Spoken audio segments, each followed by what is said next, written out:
today's video is pretty cool. We're going to be working with the compass in such a way that we're actually entering into the work. Our first few videos have been an overview of what the compass looks like, and now we're going to be gaining entry through the Northern Gate and beginning our journey in our 10 weeks in a very practical way. What we will be doing is setting a goal that's specifically related to an area that we may wish for more poise, the ability to respond and be with something in a very calm, cool, collected manner. We may desire more presence. Presence to me is what we emanate, our baseline state of being. So I think of poise as kind of how we respond, and then I think of presence as how we are, how we be in a very non-grammatical way. And then the third area that you may be working with has to do with personal power. How do you stand in any moment when life's challenges come at you? And they come at you pretty fast. Can you hold your own, speak your truth, not back down? It may be an area that you're working on. So that's our purpose today. We're going to begin working with the compass by creating our sacred key. So let's move over to the compass and take a look. Here on your screen, you'll see a completed compass. There's two areas I want to draw your attention to. The first is the seat of the philosopher in the very center and the Northern Gate. The bulk of our work today is with the Northern Gate, so let's talk about the seat of the philosopher. What we've come to understand with the compass, and that is the group of us that are really working with it intimately, is that this is an incredible place that is full of grace and holding. And what's really amazing is that it's available to us at any time. It can be considered the eye of the storm, a place that is calm and peaceful, no matter what kind of howling winds or hurricane is going on around you. The other way we look and work with the seat of the philosopher is that it also indicates the completion of a spiral or a turn with the entire compass. And there are different keys and ways of working with the compass. It's really lovely that in the last video, everyone got an overview of the compass, but it's just kind of sitting there flat on the paper like, okay, now what? Well, today is the now what answer. The way to work with the compass is to make a sacred covenant with yourself. And remember, covenant is the action of the realm of the spiritual warrior in the north. It's a pretty serious place to be. And at the Northern Gate, we're both finishing and completing our journey. Finishing and beginning our journey at the same time. It's almost like a koan. So in a very deep way, we can create covenants with ourselves that might indicate a state of being that we wish to really embody fully. I am unconditional love. I am soft, kind, present, available. I am a wise woman who brings her power to the world. Those are pretty lofty and somewhat generic keys, and they work beautifully for the compass in general. But for the purpose of our 10 weeks, it's much more practical and a great way to begin to work with the compass to come up with a specific goal related to the three things we're working on. So what we're going to be doing a little bit later on in this video is coming up with something in one of those three areas that's holding you back right now. A situation, a person, maybe it's a limiting belief. And we're going to create a very specific goal, and that will be our key to entry to actively work with the compass for the next several weeks. In front of you now, you may recognize this as the tree of life, the tree of fear. When we consider every emotion there is in our third dimensional world of duality, every single emotion can be boiled down to fear and love. In any given moment, we are either expanding or contracting. We're living or we're dying. What we're going to work with over the next several weeks is consciously activating your capacity to become aware of your state. And shortly, I'm going to lead you through a guided meditation and a little exercise to come up with your key. And before I do, I invite you to take in these words from one of my favorite mystics of all time, Rumi. And this is called The Guest House.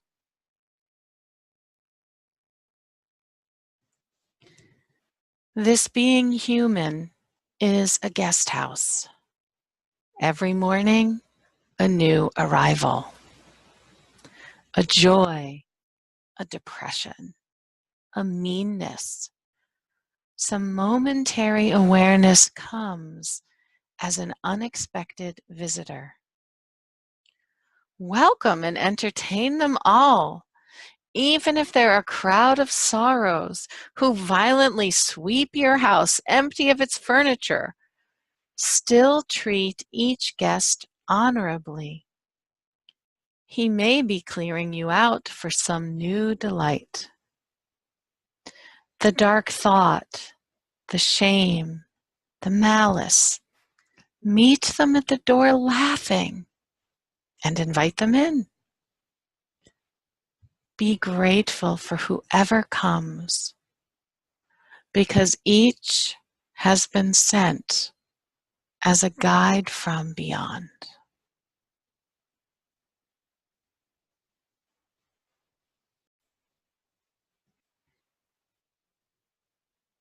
Before we begin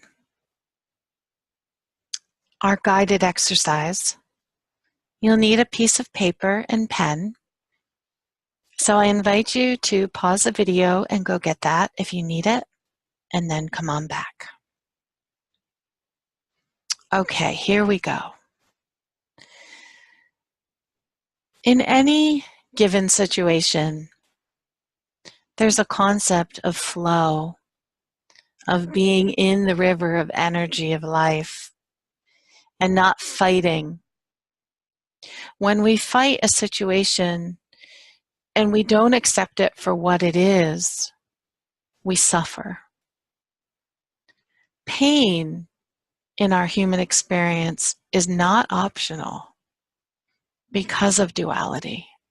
And in fact, we wouldn't savor the highs and the love as much as we do without the lows and the heartbreaks and the setbacks.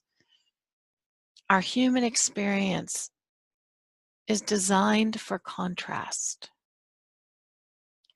Suffering, however, is optional. And suffering can be described as our refusal to accept a situation simply for what it is.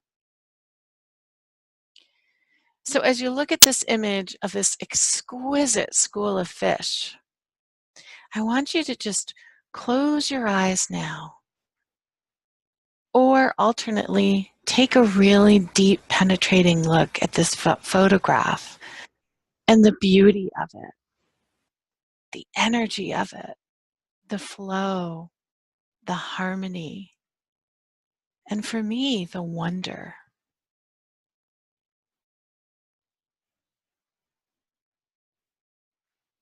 When we're in flow, those things that challenge us really melt away. When we're 30,000 feet above the earth, when we're meditating, when we're happy, all the little nitty-gritty things melt away. But in our everyday experience, we pretty much have to deal with them. So now I invite you to close your eyes. Scan your body, scan your memory, scan your mind.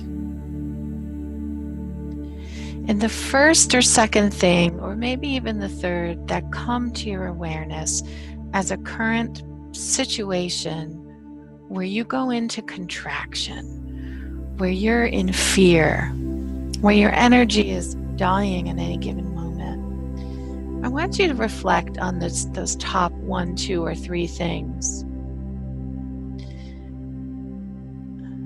How do they relate to poise, presence, personal power? Are you giving your power away? Is someone dominating you? Are you overwhelmed? Are you concerned with what's going on in the world? Are you having health issues, relationship issues, career issues? And where does that fall for you? So just take a few moments, pause the video, and go ahead and write down in your journal a few notes about those top 3 situations, and then come on back.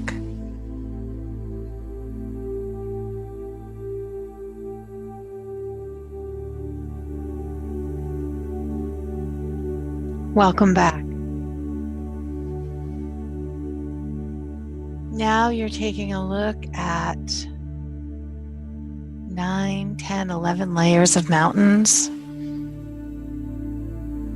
and the high peaks in upstate New York.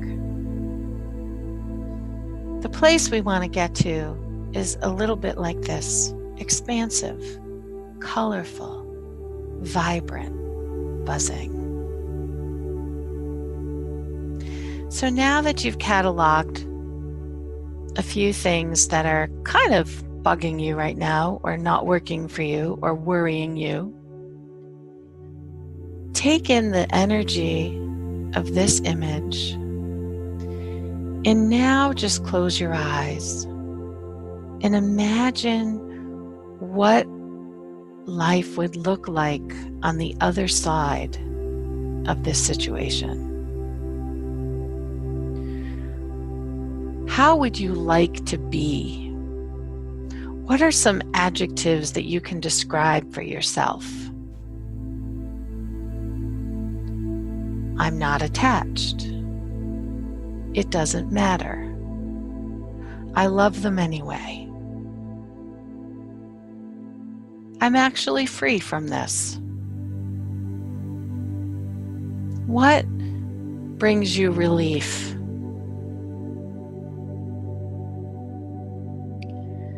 So now visualize the end state when you've moved through this situation. If you embody more poise, more presence, more power, what does that look like? Who are you in that situation, in those moments? Who is it that's showing up? So now I invite you to pause the video again and to jot down your thoughts and the words that come to the surface related to the other side of the situation. I'll see you on the other side.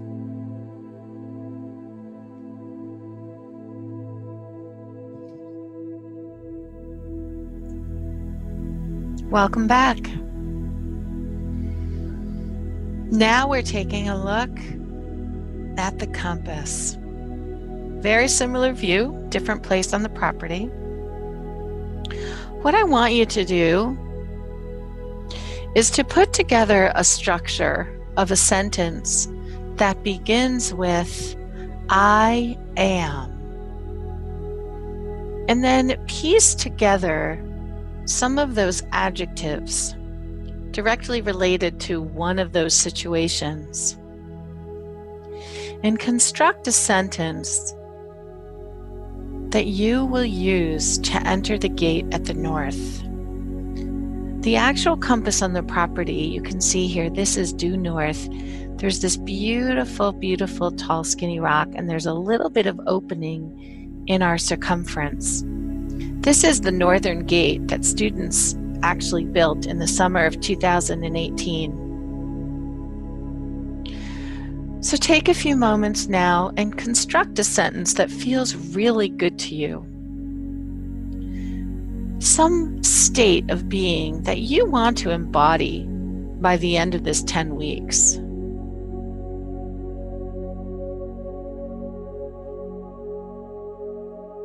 I'll come on back in a few minutes and we'll finish up.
Welcome back. So now, with that sentence, close your eyes and visualize that you are standing at the north gate of the Philosopher's Compass. The energies of the naturalist, the muse, the alchemist, spiritual warrior are all present for you.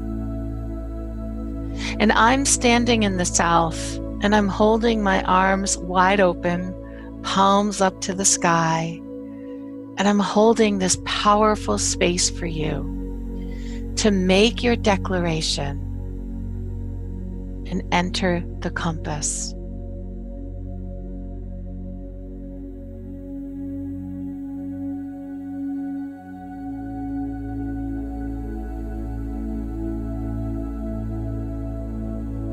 I invite you to say this out loud because that has incredible power.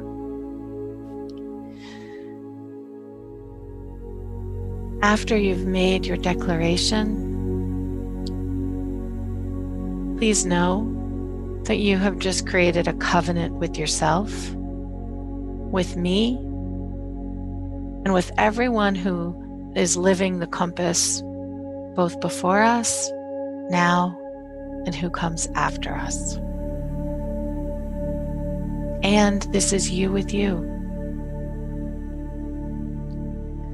I invite you to head on over to our private Facebook group and share your experience from this video.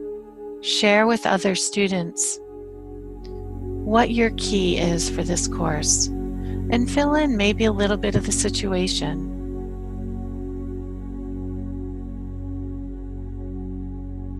From here, we'll be diving into the naturalist.